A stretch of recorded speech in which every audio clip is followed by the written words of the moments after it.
Bienvenue dans Up to You, le podcast qui t'aide à reconnecter plaisir et succès dans ton business. Je suis Mélanie Esnard et j'accompagne les femmes entrepreneurs à oser incarner leur vérité et créer une activité qui leur ressemble et qui les fait vibrer. Je m'appelle Géraldine Pichonnet, je suis coach de vie spécialisée en neurosciences et j'accompagne les femmes à se révéler et à prendre le pouvoir dans leur vie. Dans ce podcast, nous te partageons notre vision de l'entrepreneuriat, ainsi que des interviews de professionnels inspirants qui osent entreprendre selon leur propre code. Notre but est de te montrer que tout est possible et qu'il suffit d'y croire et d'oser. Alors, prête à réaliser tes rêves ? It's up to you! Si tu aimes ce podcast, nous t'invitons à t'abonner et à le partager. Bienvenue à tous et salut Mel et salut Anne pour ce nouvel épisode de Up to You. Salut les filles! Alors aujourd'hui, on a une invitée que je suis ravie de recevoir sur le podcast. C'est une amie à moi qui s'appelle Anne Boucaud. On se connaît maintenant depuis plusieurs années et c'est vrai que quand on a réfléchi avec Mélanie à interviewer des femmes qu'on avait autour de nous qui étaient entrepreneurs, très rapidement, j'ai pensé à Anne. Alors je vais vous expliquer un petit peu ce qu'elle fait et comment on s'est rencontrés. Tu me reprends, Anne, si je dis des bêtises, tu n'hésites pas. Donc Anne, on s'est rencontrés, je pense, il y a peut-être même à peu près 10 ans. Je pense que le temps passe vite, ça doit faire à peu près ça. 2012, je pense. 2011 ou 2012. Ouais. Tu as la mémoire des dates, forcément, et on comprendra pourquoi par rapport à son métier. En fait, Anne, la première fois qu'on a dû se parler, je pense, c'était par téléphone, parce que j'avais repéré un appartement au Plessis-Robinson qui me plaisait beaucoup et que je voulais visiter. On a pris rendez-vous pour une visite et donc Anne est agent immobilier depuis très longtemps au Plessis-Robinson. Moi, j'ai tendance à dire que c'est la meilleure agent immobilier de tout le Plessis-Robinson depuis très longtemps. Ma best fan. Oui, exactement. Je fais partie du fan club de Anne Boucaud, Basso. Et donc voilà, donc on s'est connus comme ça. En fait, c'était notre agent immobilier. C'est grâce à elle qu'on a trouvé le premier appartement qu'on a adoré au Plessis-Robinson. Et c'est aussi grâce à elle qu'après on a revendu cette petite pépite au Plessis-Robinson à peu près. Je pense que ça a mis à peu près une semaine à ce que tu nous vendes l'appartement. Avec Anne, ça va très vite. Et voilà. Et en fait, de fil en aiguille, on est devenus amis parce qu'on s'est croisés souvent au Plessis-Robinson. Et en fait, Anne était salariée. Tout d'abord, c'est dans ce cadre-là qu'on s'est rencontrés, donc pour une agence au Plessis-Robinson. Et j'arrêtais pas de dire à Anne, mais Anne, franchement, tu es tellement douée, il faut absolument que tu te mettes à ton compte parce que ça va cartonner, j'en suis sûre. Parce que vous allez le voir, Anne, c'est une femme qui a une merveilleuse énergie, que je trouve très communicative. Là, vous pouvez pas le voir, mais elle a un sourire aussi qui est très communicatif. Voilà, c'est une très belle personne. À l'intérieur et à l'extérieur. Et c'est vrai que pour moi, c'était une évidence qu'un jour, elle se lance parce que je trouvais qu'elle était très douée et qu'elle avait une super communication et que j'étais sûre qu'en fait, elle allait réussir. Donc, on en a parlé souvent, plusieurs fois. Et puis, un jour, Anne m'a appelée pour me dire « Géraldine, ça y est, je le fais. » J'ai franchi le cap. Exactement. Est-ce que tu veux nous raconter qu'est-ce qui t'a décidé en fait à te lancer à ton compte? Déjà, pourquoi l'immobilier? Comment c'est arrivé dans ta vie? Alors, comme tu l'as dit, alors déjà, merci pour cette belle introduction parce qu'avec tout ça, on ne le voit pas, mais je rougis un peu. Donc, merci à toi, Géraldine. Donc, moi, je suis agent immobilier. J'ai commencé, en fait, je suis vraiment un produit de l'immobilier. J'ai commencé mes études dans l'immobilier et puis rapidement après, j'ai fait de l'alternance et donc j'ai commencé à bosser relativement jeune. Donc, ça fait 15 ans. Hein, moi, j'ai 35 ans. Et ça fait un peu plus de 15 ans que je fais ce beau métier.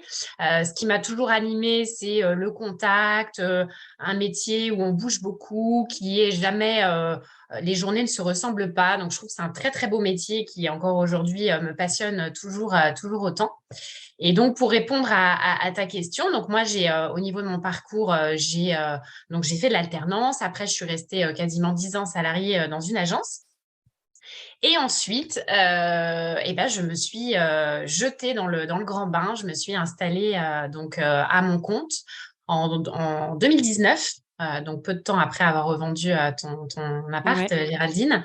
En fait, pour la petite histoire, donc moi j'ai eu un bébé fin 2018 et mon retour de congé maternité ne s'est pas très très bien passé.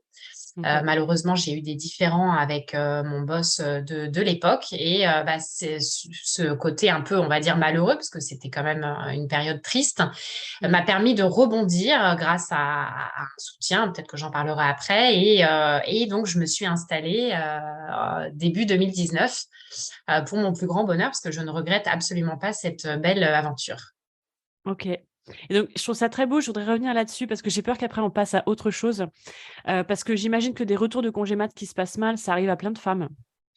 Exactement. Et ce que je trouve beau avec ton exemple, c'est que ça a été très dur et tu t'en caches pas, que ça a été des mois compliqués, un peu tristes, mais que finalement, tu as décidé de transformer ça comme l'opportunité pour peut-être aller te lancer dans un projet qui te tenait à cœur, mais qui te titillait, mais dans lequel tu n'osais pas te lancer finalement. Tout à fait. Et c'est vrai que la maternité, pour une femme, encore aujourd'hui dans les grandes boîtes, même quand je vois des amis autour de moi ou des personnes autour de moi, on a l'impression que ça y est, on est enceinte, c'est la catastrophe, le boss le prend mal, les collègues. Enfin, c'est une espèce de culpabilité. Je trouve ça horrible d'entendre encore ça aujourd'hui et Mmh. d'entendre qu'il y a plein de femmes qui, en fait, sont enceintes, mais le vivent très, très mal parce que professionnellement, c'est la Mmh. cata, il va falloir être remplacé, on le vit mal. Et je trouve que c'est très dur. Moi, je suis passée par là aussi. Et comme tu dis, ça a été un moment compliqué parce que du coup, je me suis installée. On dit toujours que c'est jamais le bon moment. Mmh. Ma petite, elle avait 3 mois, hein, donc Ah oui. ça a été quand même. On sait tous que les débuts, c'est pas toujours évident. Donc, comme on dit, c'était un peu semé d'embûches, mais je ne regrette absolument pas et ça sera à refaire. Je referai donc vraiment un très chouette moment par rapport à ça. Ouais. Tu as quand même réussi un exploit parce que pour être encore dedans, tu as quand même monté une entreprise en plein postpartum, Anne. Exactement, exactement. Mais après, souvent on dit qu'il y a des cycles, hein, et c'est vrai qu'il faut dire ce qui est. Hein, le fait d'enfanter, bah, ça fait partie d'un cycle. Et il y a plein de femmes, justement, et je pense que c'est intéressant aussi de pouvoir aborder ce sujet-là, parce qu'il y a plein de femmes qui, parfois, au retour d'un congé mat, se disent finalement, moi, j'ai plus ma place ici, je ne me sens plus du tout à ma place dans cette entreprise, je reconnais plus les valeurs. Moi, j'ai envie aujourd'hui peut-être d'aménager un petit peu mes horaires, ma vie. Et voilà, et ça fait partie des moments où on a peut-être parfois envie de se lancer dans l'entrepreneuriat. Donc, je trouve que c'est intéressant, ouais. Et qu'est-ce qui t'a aidé à te lancer? Parce que j'imagine que tu étais quand même pleine de doutes et de peur quand tu t'es quand même finalement décidée à te mettre à ton compte. Et qu'est-ce qui, à l'inverse, a été difficile à gérer? Est-ce que tu te rappelles un peu dans quel état d'esprit tu étais en 2019 quand tu l'as fait? Oui, alors en plus, moi, j'ai un profil assez sécuritaire. Donc, c'est vrai qu'il y a toujours un peu la peur de se dire, est-ce que je vais y arriver? Est-ce que je vais y arriver aussi, entre guillemets, financièrement? Parce que quand on a une place dans une boîte, que ça marche bien, que sur le papier, tout est OK, on se dit, bah, c'est vrai que c'est un peu l'aventure aussi d'aller réfléchir à est-ce qu'on va bien gagner sa vie? Est-ce que ça va bien se passer, etc. Mmh. Donc, comme j'avais un profil sécuritaire, c'est vrai que j'avais peur de la suite et de voir ce que ça allait donner. Moi, j'ai eu la chance d'avoir un mari qui était très, très soutenant et qui, justement, lui, m'a poussée à me lancer à mon compte en me disant, écoute, au pire, hein, si ça ne marche pas, bah, tu reviendras salarié ailleurs ou voilà, il y aura peut-être d'autres opportunités. Mais moi, j'ai eu vraiment la chance.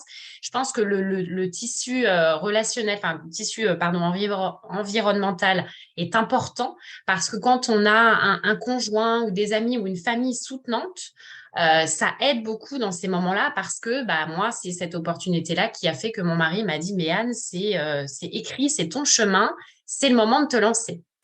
Donc voilà, moi, j'ai vraiment eu ce soutien-là et je pense que c'est important d'être soutenu par son entourage, que ce soit son conjoint ou voilà, ses parents, ses amis, c'est son environnement proche, quoi. Et est-ce qu'il y a des gens qui n'y croyaient pas justement ou tout le monde était à fond derrière toi? Alors, mes parents, alors, c'est pas qu'ils n'y croyaient pas, c'est que mes parents m'ont dit mais t'es sûre voilà, Nina vient de naître, c'est peut-être pas le bon moment. Donc, mes parents, inquiets, alors pas forcément qu'ils doutaient de moi, Mmh. mais très inquiets du côté bah, voilà, vraiment sécuritaire. Moi, j'ai été élevée là-dedans, hein, donc de se dire, est-ce que tu es sûre que c'est le bon moment? Est-ce que ça va aller? Donc, voilà, mes parents étaient plus dans le questionnement. Alors, par contre, j'ai essayé vraiment de me faire une bulle, c'est-à-dire, alors bien sûr, on accueille forcément les remarques autour, mais de me dire, bon, voilà, moi, j'ai pris ma décision aujourd'hui. Donc, même si je vais peut-être un peu à l'encontre de ce que pensent mes parents, ben voilà, aujourd'hui, je suis sûre de moi et j'y vais parce que je pense que c'est le bon moment et que ça ira très, très bien pour la suite. Et du coup, en fait, comment tu es passé du stade de statut de salarié au statut d'entrepreneur? Est-ce que tu as pu avoir le chômage ou des choses comme ça? Justement, comme tu dis, tu as un profil sécuritaire. Est-ce que tu as fait ça dans un certain ordre, entre guillemets, pour vraiment assurer tes arrières, on va dire? Ouais, tu as raison d'en parler, Mélanie, parce que c'est vrai qu'aujourd'hui, on a cette grande chance-là en France. Donc, moi, j'ai pu bénéficier, donc je suis partie avec une rupture conventionnelle, donc j'ai pu bénéficier du chômage, ce qui m'a permis d'être aussi plus sereine sur les débuts et de me constituer une trésorerie. Donc, j'ai bénéficié du chômage, j'ai monté donc ma structure. Donc, moi, dans l'immobilier, c'est un petit peu différent parce que nous, on est obligé d'avoir une carte professionnelle, donc on est obligé de monter une structure. On passe pas par la case auto-entrepreneur, on est obligé d'abord d'avoir une société, donc que ce soit SAS ou URL, SARL. Donc voilà, moi j'ai dû déjà monter une société pour avoir ma carte professionnelle. Et puis après, voilà, j'ai pu quand même bénéficier du chômage, qui est quand même une grande, grande chance. Et c'est vrai qu'il faut souligner ça en France. C'est que bah, voilà, quand on a cette possibilité de l'avoir, bah, ça permet quand même de voir venir le temps d'eux et de ne pas s'inquiéter parce que bah, c'est quand même le nerf du sujet. Quand on n'a pas du tout de capital de côté, qu'on n'a pas de quoi gérer derrière, il faut quand même pouvoir gérer cette partie-là. Ouais, clairement. Et est-ce que tu te souviens justement des questions, des peurs ou des doutes qui ont pu te traverser dans le fait de monter une société directement? Parce que c'est vrai que en France, on a aussi cette chance d'avoir ce statut de micro-entreprise qui est très, très, très simplifié et qui limite la charge mentale et la prise de risque. Donc, c'est vrai que quand on passe directement en société, il y a une prise de risque qui est plus importante aussi. Est-ce que tu te souviens de ce à quoi tu as dû faire face et ce que tu as dû transcender à l'intérieur de toi comme peur et comme doute? Alors, en plus, autant dire que moi, la compta, ça fait deux. C'est-à-dire que je n'ai jamais fait de compta et j'ai la phobie des chiffres. Alors, c'est un peu bizarre pour un agent immobilier, mais je veux dire, je suis pas très, très à l'aise, en tout cas, dans cette partie-là. Donc, moi, je me suis aidée, bien évidemment, d'un expert comptable. Mais c'est vrai qu'au début, j'avais peur de pas réussir à tout combiner. Donc, je pense que c'est important aussi. Alors, moi, mon mari, pour le coup, il est ingénieur. Donc, il a vraiment un prisme, on va dire, scientifique et chiffres. Donc, je pense que c'est important aussi de se faire aider, donc que ce soit encore une fois d'un expert comptable, mais aussi d'un environnement qui va peut-être parfois quand on est, moi je suis vraiment commercial et j'allais dire profil, voilà, je fonce, etc. Mais je suis moins sur cette partie-là. Même après, quand on développe toute la partie marketing digital, etc. Donc, moi, je pense que c'est important aussi de s'appuyer et de se rendre compte qu'on n'a pas tout en nous, c'est-à-dire qu'on ne peut pas à la fois être un bon commercial, un bon gestionnaire, être bon sur les réseaux sociaux, être bon sur tel et tel domaine, le côté juridique, hein, parce que moi, j'ai quand même une grande partie juridique. Donc, c'est bien de se faire aider aussi. Moi, j'ai un service juridique. Enfin, voilà, de se faire aussi aider et de se dire que bah on pourra pas être bon partout. Ça n'existe pas. Donc, je pense que c'est bien de s'appuyer encore une fois. Alors, je sais qu'il y a aussi des associations qui existent, et puis de se faire aider par des coachs, par exemple, aussi pour justement bah, se faire accompagner. Moi, j'ai été coachée au début de mon parcours.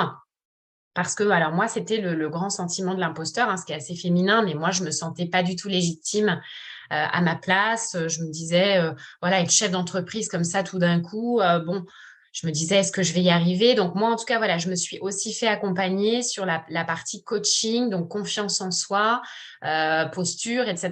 Donc ça, c'était très, très intéressant humainement aussi. Et puis, ça permet de cranter, de se développer et surtout de prendre confiance. C'est fou ce que tu dis, Anne, parce que, donc, tu as exercé pendant quoi? Plus de 10 ans en tant que salarié et donc, en tant qu'agent IMO, donc pour le compte de quelqu'un d'autre, on va dire. Tout à fait. Tu savais de quoi tu étais capable, tu connaissais, voilà, tu savais, on va dire ton talent quand même, il était acté par rapport à ton talent d'agent IMO, tu le connaissais Oui, et je suis restée sur le même secteur en plus, donc voilà, la c'est ça. prise de risque vue de l'extérieur, elle était minime. Et la posture de l'imposteur, surtout, c'est ça que je trouve fou de me dire, tu as quand même eu ce syndrome de l'imposteur qui rôde autour de tout le monde, hein, surtout les femmes, malheureusement, on est très touchés par ça. Malgré le fait que pendant 10 ans, tu as bossé là-dedans, tu savais de quoi tu étais capable, tu étais doué, tu signais des contrats sans problème, tu avais une super relation avec tes clients, tout le monde te recommandait, etc. Malgré ça, tu n'as pas échappé à ce fameux syndrome de l'imposteur quand tu as monté ton entreprise, en fait. Tout à fait, et je pense que c'est assez courant et encore une fois, comme tu dis, beaucoup chez les femmes, mais de se dire, ah oui, oui, au début, j'étais pas du tout à l'aise. Je me disais, alors en plus, bon, ma société, elle porte mon nom, donc il n'y a pas de doute, hein. Donc quand Ouais. j'arrivais, vous êtes la gérante. Alors moi, oui, oui, mais bon, je me disais, oh là là, qu'est-ce que je voilà, est-ce que on va peut-être me poser des questions alors que mon métier, je le connais parfaitement. Mais comme tu dis, il y a un cap entre être bon dans son métier et après passer sur le côté chef d'entreprise où tu te dis, là, j'ai des responsabilités, on va voir comment ça se passe. Et c'est comme tu dis, j'ai été j'ai ressenti quand même au début, forcément, voilà, je me sentais pas à ma place et je me sentais vraiment pas légitime.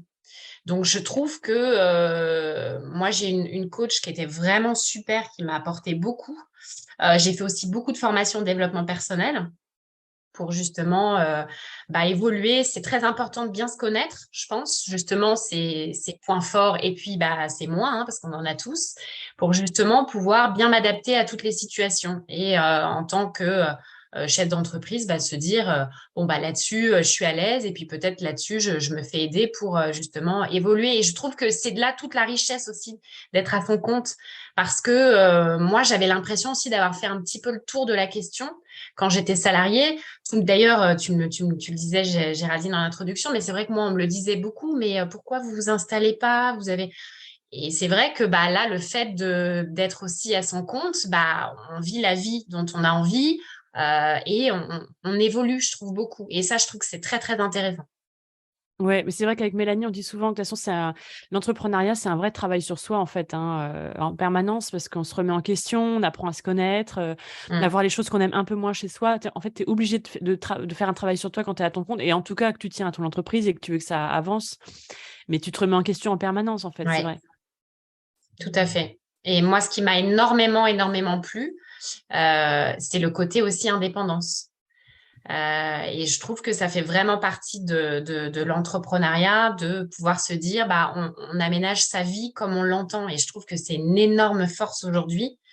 Peut-être encore plus quand on est une femme, je suis un peu girl power, mais je trouve que c'est intéressant quand on a des enfants, quand on veut un petit peu vivre comme on l'entend. Je trouve que c'est une sacrée chance aujourd'hui voilà, de se sentir libre et surtout de pouvoir être indépendante, quoi. Justement, tu disais quand même que tu t'es lancée dans dans l'entrepreneuriat, dans une société avec un tout jeune bébé. Comment tu as trouvé en fait l'équilibre entre ta toute nouvelle vie de maman et ta toute nouvelle vie de femme chef d'entreprise en fait? Alors, c'est vrai que c'était pas évident de concilier les deux. Et bon, aujourd'hui, ma fille a presque 4 ans et demi. Et je me rends compte aujourd'hui que il y a peut-être des moments où j'étais moins présente aussi parce que j'ai beaucoup bossé pour que mon entreprise décolle. Moi, j'ai beaucoup, beaucoup de chance d'avoir le soutien de mon mari qui a été très, très présent, donc qui jonglait sur la vie de famille. Moi, j'arrivais quand même à m'adapter, donc à aussi bien avoir des temps famille et des temps entreprise. Mais c'est vrai que au début, quand on se lance, il n'y a pas de secret, faut bosser. Donc, on compte pas ses heures. Mais c'était aussi des chouettes moments quand j'allais récupérer ma fille à la crèche, quand je passais des moments avec elle, parce que j'avais quand même l'impression que c'était des moments où vraiment je m'accordais du temps pour elle. Où j'arrivais à adapter mon emploi du temps. C'est pas comme quand on est dans une entreprise où il faut partir à telle heure parce que c'est comme ça. On part pas avant telle heure parce que sinon on a pris sa demi-journée. Et voilà. Et j'ai aimé aussi ce côté-là de pouvoir m'organiser et je culpabilisais du coup moins. Mais c'est vrai que c'est pas toujours facile de gérer les deux. Donc, encore une fois, moi, j'ai eu vraiment le soutien de mon conjoint qui était ultra présent et on s'organisait très, très bien ensemble pour pouvoir gérer notre fille. Ouais. Et alors, parlons donc de ton conjoint qui s'appelle David. Et vous allez voir pourquoi il faut qu'on en parle parce que tu as commencé l'aventure toute seule, ce qui est déjà un gros pari. Et tu t'es lancée dans un autre pari parce que Anne adore les défis. Et tu t'es lancée dans le pari de travailler en couple. Donc, Voilà, David t'a rejoint. tout à fait. Alors, comme tu dis, donc un peu plus d'un an après, juste avant la Covid, mon mari m'a rejoint dans l'aventure. Donc, un jour, il m'a dit, écoute, je vais quitter ma boîte. Donc, moi, gloops. Ah bon? Parce que donc, il bossait déjà un peu le soir et le week-end, on va dire, pour faire la fameuse compta que je déteste. Et puis, pas mal d'autres choses autour, parce il est très fort en marketing digital. Donc, enfin, voilà, il gérait vraiment très, très bien cette partie-là. Et donc, il m'a rejoint au bout d'un peu plus d'un an de boîte pour bosser à mes côtés. Et puis, une grosse année après, on a monté une deuxième structure. Donc, comme on commençait à s'ennuyer, non, je plaisante. C'est ça, c'est comme les tatouages. L'entrepreneuriat, on commence avec un tout petit peu. Et puis, au fur et à mesure, on se rend compte qu'on a envie d'avancer dans cette belle voie. Et on a monté voilà, une deuxième structure où là, on a des collaborateurs. Et donc voilà, donc c'est un beau chemin aussi. Je trouve que ça évolue bien et on est très contents. Donc voilà, on bosse en couple depuis 2 ans et demi, quoi. Ouais, c'est ça. Et en fait, il y a plein de croyances, hein, et beaucoup de peur sur le fait de travailler en couple. Moi, à chaque fois que j'ai l'occasion d'en parler autour de moi, c'est, faut surtout pas faire ça, ça met le couple en péril. Enfin voilà, c'est vraiment tout sauf une bonne idée. Quand tu écoutes, en tout cas, c'est la chose à ne pas faire. Et toi, qu'est-ce qui fait que d'après toi, ça a marché entre vous? Et qu'est-ce qui fait que c'est votre force aujourd'hui? Parce que moi, je vous suis, du coup, depuis le début, parce qu'en plus, c'est vrai qu'on vous voit beaucoup, vous êtes très présent sur le digital, vous faites même, partie d'une émission de télé sur TF1. Enfin, je sens bien quand même que David t'a apporté une complémentarité, et il a développé certaines choses que tu aurais certainement pas développées solo. Donc toi, justement, comment tu ressens tout ça? Et est-ce que tu as eu aussi peur que ça n'aille pas entre vous? Enfin, voilà. Bah alors, c'est vrai que, comme tu dis, on a tous des croyances limitantes et puis, voilà, c'est comme, il y a pas de bon moment pour se lancer. Bah, c'est pareil, l'entrepreneuriat en couple, encore une fois, ça fonctionne chez un couple et pas du tout chez un autre. Donc d'ailleurs, il y a plein de personnes autour de moi qui me disent: «Ah mais moi, j'aurais jamais pu travailler avec mon mari parce qu'il est chiant ou il est bordélique ou machin». Bon, on a tous, je dirais, forcément, chez notre conjoint des choses qui nous agacent et des choses qu'on adore, hein. Mmh. Nous, comme tu l'as dit, je pense qu'on a une belle complémentarité. Je pense que c'est ça qui est, à mon sens, on va dire la rançon de, je sais pas si c'est la gloire, mais en tout cas voilà, de positif, c'est que on est très complémentaires. Donc, personne ne va sur le domaine de l'autre. Je pense que quand ça ne fonctionne pas, d'ailleurs, dans une association, que ce soit couple ou pas, hein, à mon sens, c'est important que chacun ait son expertise et surtout ait une complémentarité. Parce que si c'est pour avoir pour moi, les mêmes forces, à mon sens, c'est dommage. Encore une fois, ça doit aussi très bien fonctionner pour des personnes qui sont vraiment similaires. Donc, bien se connaître aussi, et je dirais, voilà, avoir. David est beaucoup plus gestionnaire alors je suis rigoureuse quand même dans mon travail, mais on va dire qu'il a une base complètement différente de la mienne. Donc, chacun a son domaine d'expertise. Et aujourd'hui, ça marche bien pour ces raisons-là, parce que du coup, tous les sujets qu'il gère, moi, quelque part, en gros, je signe en bas de la page. On échange bien évidemment, mais il a toute son expertise là-dessus. Je sais qu'il n'y aura pas de sujet et idem pour moi. Donc, on ne se marche pas dessus. Et ça, je pense que c'est important. Chacun, quelque part, à sa place, même si ce n'est pas toujours évident que chacun ait sa place. Mais encore une fois, que ce soit en couple ou en association en général, hein.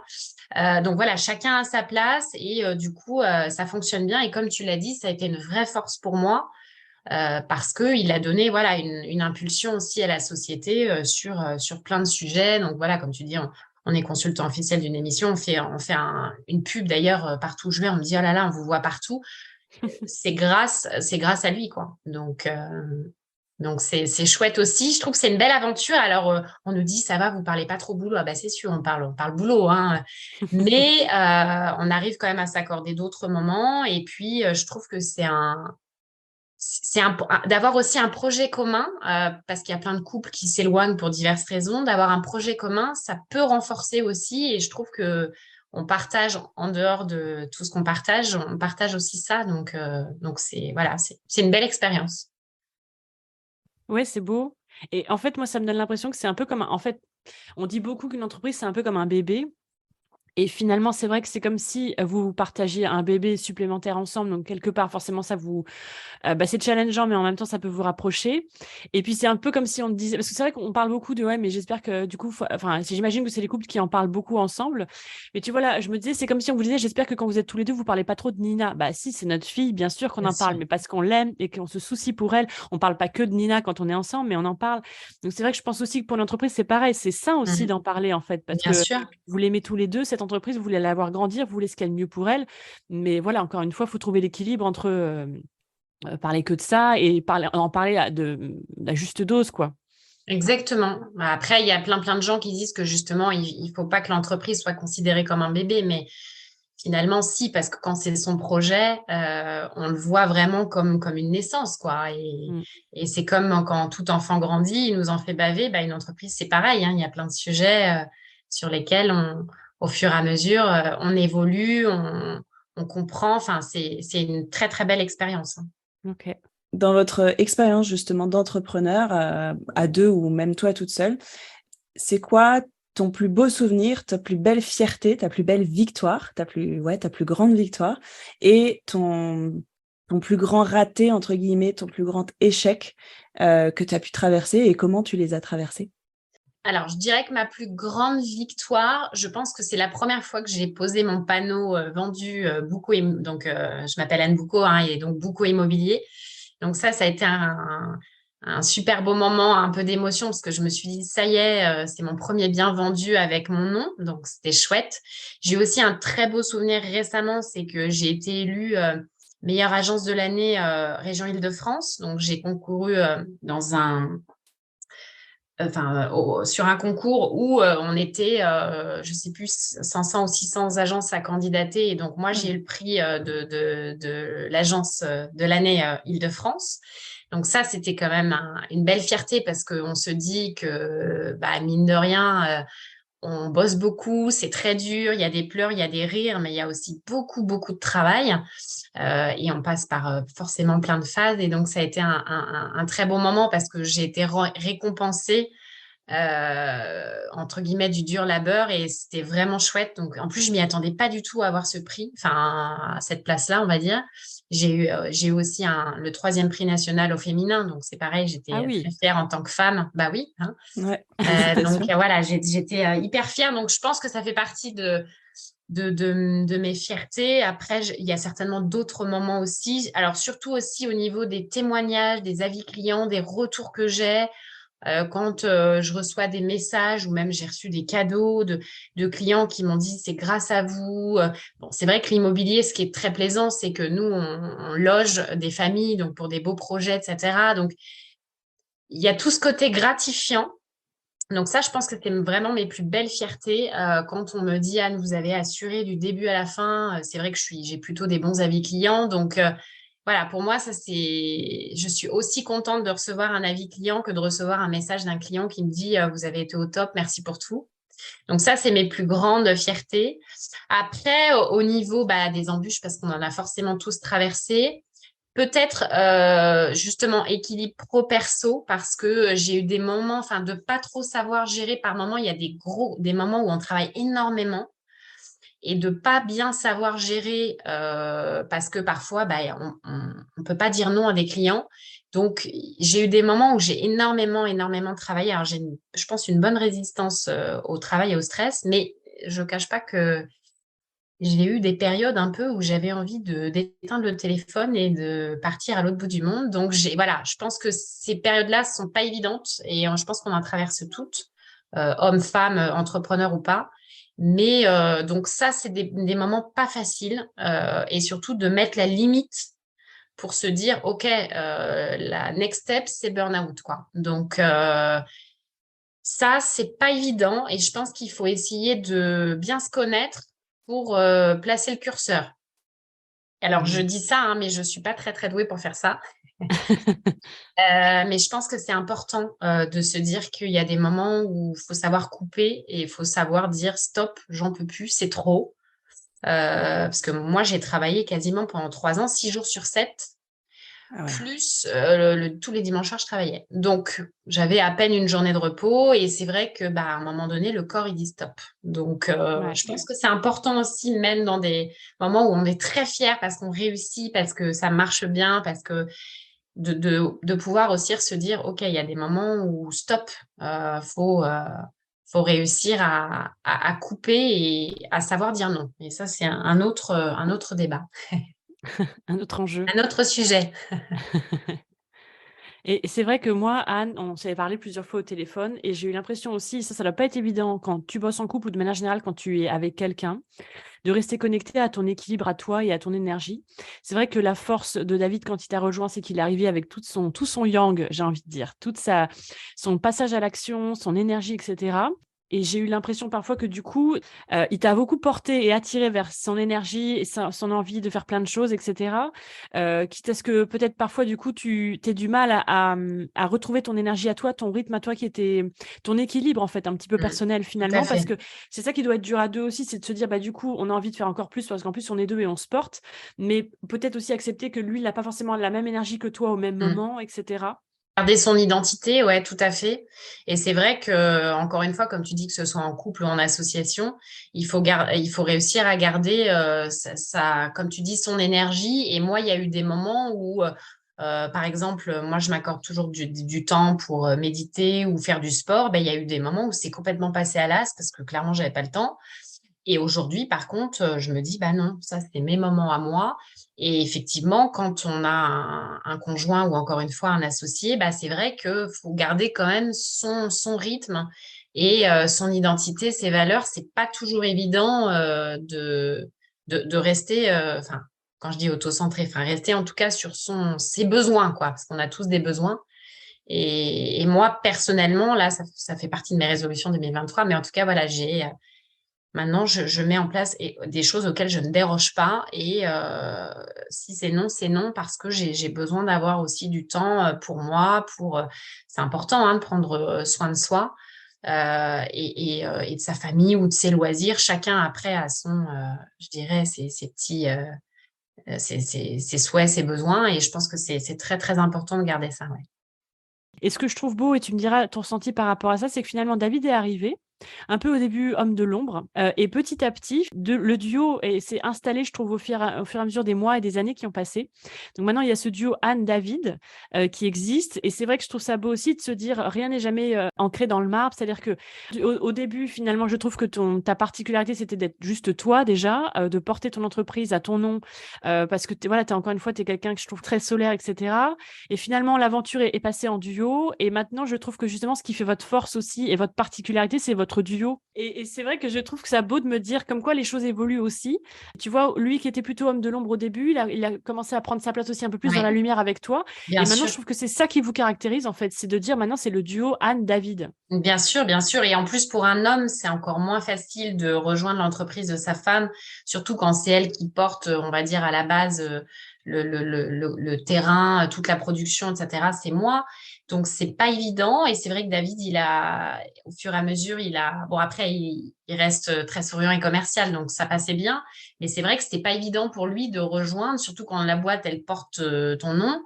Et comme tu dis, il s'est super bien adapté et je pense qu'au fur et à mesure, il a pris son envol, même si tout début, c'était vraiment tout le travail, on va dire, back-office. Et au fur et à mesure, je pense qu'au début, c'était vraiment l'émission de télé qui a fait que, bah, comme on nous voyait tous les deux, bah, au fur et à mesure, il a pris son envol aussi. Voilà, il a pris des dossiers de clients, voilà, ses visites, c'est son orga. Et puis après, on s'est réparti les tâches au fur et à mesure. Donc, ça a évolué. Et c'est ça qui est intéressant aussi dans l'entrepreneuriat, je trouve, c'est que comme on se le disait au début, bah, on peut tous évoluer et surtout revoir un poste de départ pour se dire, bah, finalement, on verra les choses comme ça, quoi. Donc, c'est ça qui est sympa de pouvoir bah, évoluer au fil de l'eau et se dire que la place du début n'est plus celle de 2 ans après, quoi. Oui, en fait, ce qui ressort, je trouve, c'est qu'il y a pas trop de mentalisation, en fait, trop de projection sur du très loin et de choses, ancrées et définitives. C'est que tu t'es lancé en tant qu'entrepreneur parce que ça correspondait à ton envie, tu avais fait le tour de ton poste en salariat, tu avais ta petite fille, tu voulais peut-être plus de liberté aussi et puis tu avais ce challenge aussi de cette envie de te lancer. Exactement. Et puis après, bah, l'idée que ton mari te rejoigne et puis après qu'il prenne petit à petit sa place. Et je trouve ça beau parce que parfois, on a tendance, surtout nous les femmes, à beaucoup se projeter, à avoir une grande vision, un truc peut-être un peu arrêté, mais on peut pas tout prévoir, loin de là. La vie, elle a beaucoup plus d'imagination que nous, je trouve. Et c'est beau en fait de vous voir. Je trouve vous vous êtes laissé un peu porter aussi par le flot en passant à l'action et en restant ouvert à tout ce qui pouvait se présenter. Et c'est chouette parce que vous avez saisi à chaque fois les opportunités de grandir et d'évoluer et vous le faites à deux. Donc c'est hyper beau à voir en tout cas. Bah, merci, merci. On essaye, mais non, non, comme tu dis, c'est chouette et j'apprécie ça aussi que l'association se passe bien, justement, parce que chacun, et on se respecte bien évidemment beaucoup l'un l'autre. C'est-à-dire que je disais, chacun a son domaine d'expertise, on ne va pas sur le domaine de l'autre, mais en même temps, on se consulte et on échange beaucoup. Après, c'est valable dans tout, hein, c'est le secret, c'est la communication, hein. Donc, que ce soit, encore une fois, dans tous les domaines de la vie, mais c'est important, ouais. Alors, si on fait un peu le bilan là, Anne, donc tu as monté non pas une, mais 2 sociétés dans l'immobilier avec ton mari. Vous êtes maintenant en plus donc consultant pour une émission de télévision qui passe sur TF1 tous les jours, hein, c'est bien ça, Anne? Alors, c'est TMC, donc c'est OK, le groupe TF1. d'accord. Ça passe 3 fois par semaine sur les créneaux du matin, donc c'est entre 8h15 et 8h30, parce que c'est du téléachat immobilier, donc c'est forcément en matinale. OK, Donc ça passe, voilà, trois fois par semaine. et le nom de l'émission, c'est? Proprio à tout prix. Voilà, tant qu'à faire, autant qu'on appelle un chat un chat. Et donc quelque part, vous n'avez pas chômé parce que donc ton entreprise, elle a été créée en 2019, hein, pour rappel, donc Oui, elle est elle encore aura, toute elle aura petite. 4 ans, là, fin février, ouais. Ouais, donc elle a juste 4 ans.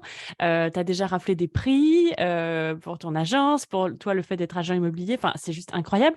Quels peuvent être les défis, qui vous attendent pour cette année? Est-ce que vous avez, quels sont vos enjeux là que vous allez avoir, cette année? Alors, moi, j'aimerais bien à terme, donc déjà, je voudrais faire grandir mes équipes et j'aimerais bien faire du management, donc vraiment me consacrer plus au management et au coaching. Donc ça me plairait bien. La transmission, le côté vraiment humain, etc., me plairait beaucoup.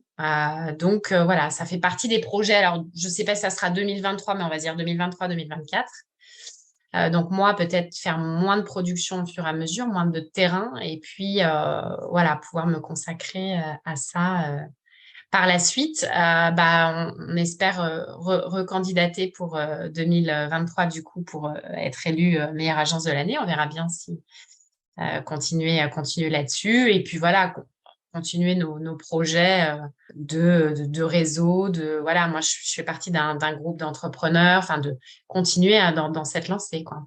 OK, très, très chouette. On a une petite question signature dans le podcast. Qu'est-ce que tu dirais à la Anne qui était encore salariée et qui se posait un petit peu cette question de se lancer dans cette grande aventure de l'entrepreneuriat, qui avait des doutes, qui avait des peurs, etc. Qu'est-ce que tu lui dirais à cette Anne de ce moment-là, avec tout le parcours que tu connais maintenant, 4 ou 5 ans après? Eh ben, déjà que alors je sais pas si on se parle à jeu ou à tu, mais euh, Comme tu veux. bravo. Et je Ouais, c'est pense que c'est chouette. important d'oser et de franchir le cap. Et je pense que j'ai très bien fait de franchir le cap, même si c'était pas évident. Donc, je dirais, et si je dois parler d'une manière générale à des personnes qui ont peur de se lancer, qu'il faut vraiment oser et le faire. Parce que faut croire en ses rêves. Comme on dit, hein, la vie n'est qu'un jeu. On est là peu de temps, quelque part sur cette terre, donc il faut vraiment kiffer, profiter. Et quand on a l'opportunité, qu'on se sent, il faut y aller et vraiment croire en soi. C'est C'est très beau, beau, je pense que ça pouvait pas se terminer mieux que c'est ça. ça. Super. En tout cas, je suis ravie, Anne, parce que tu as vraiment un parcours que je trouve hyper intéressant. Puis tu es une femme que je trouve très inspirante. Alors, En merci, merci. non, c'est vrai encore plus après cet épisode parce que c'est vrai que tous les messages que tu as délivrés, c'est très, très beau. Ouais. C'est plein d'humilité, c'est plein de sagesse, c'est plein de lumière, tout ce que tu nous as dit et ça donne vraiment envie en effet, d'oser, croire en ses rêves, de construire quelque chose qui nous ressemble sans trop forcément se poser de questions. Comme disait Mélanie, c'est vrai qu'on ressent beaucoup le fait que vous avez avancé, en fait. Ouais. Une étape après l'autre sans il y a certainement eu des questions et des peurs, mais on sent quand même que malgré tout, il y a eu un passage à l'action qui a été assez rapide. «Allez, on a ça en tête, allez, on y va, on essaye». Et je souhaite à tout le monde d'avoir un passage à l'action aussi facile, quand on a envie de quelque chose, allez, de dire: «Allez, on pèse le pour et le contre, mais à un moment donné, on y va». Et puis de trouver sa particularité, voilà, je trouve ça beau et c'est certainement peut-être aussi le coaching qui t'a aidé en effet, c'est que tu as trouvé qui tu étais, Mm. quelles étaient tes zones de génie, tes talents, tes dons, connaître aussi, voilà, tes ombres, mais savoir se connaître en entier, c'est un cadeau pour sa société et on voit bien parce que du coup, tu as su déléguer tout ce qui t'apportait moins, tout ce où tu étais moins doué, tout ce qui te faisait moins, vibrer peut-être aussi. Et je pense aussi que c'est hyper important de savoir justement, et c'est aussi l'objet de ce podcast, on leur dit voilà, up to you, faites les choses comme vous le souhaitez, à vous de voir. Et tu as vraiment fait les choses à ta manière, tu as construit ton parcours étape après étape, marche après marche. Et vous continuez encore aujourd'hui à faire les choses comme vous le souhaitez, tous les deux, main dans la main, en cassant plein de codes, en cassant plein de croyances autour de l'entrepreneuriat en couple. Et vous nous prouvez que c'est possible, que vous l'avez fait, que vous êtes heureux comme ça. Et je trouve ça vraiment très, très beau comme témoignage. Merci beaucoup, Anne. Merci à toutes les deux pour votre belle énergie et longue vie à Up to You. Merci beaucoup. Infiniment. À bientôt. À bientôt. Bonne journée. Merci de nous avoir écoutés. Si ce podcast te plaît, n'hésite pas à le noter et à laisser un commentaire sur ta plateforme de podcast préférée. C'est le meilleur moyen de nous soutenir. À bientôt pour un prochain épisode et d'ici là, prends soin de tes rêves.